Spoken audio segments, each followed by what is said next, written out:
Welcome back to another technical deep dive here in the debug zone.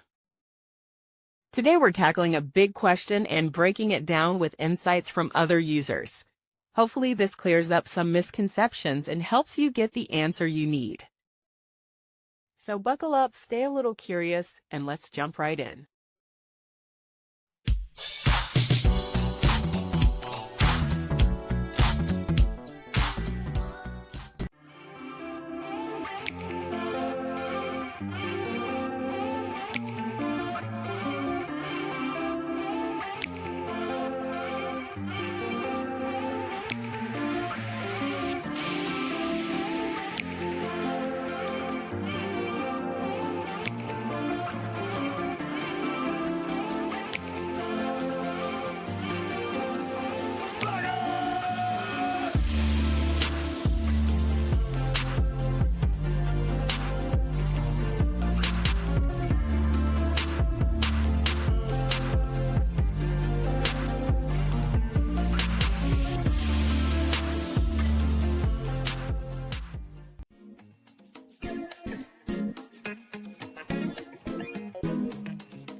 And that's a wrap.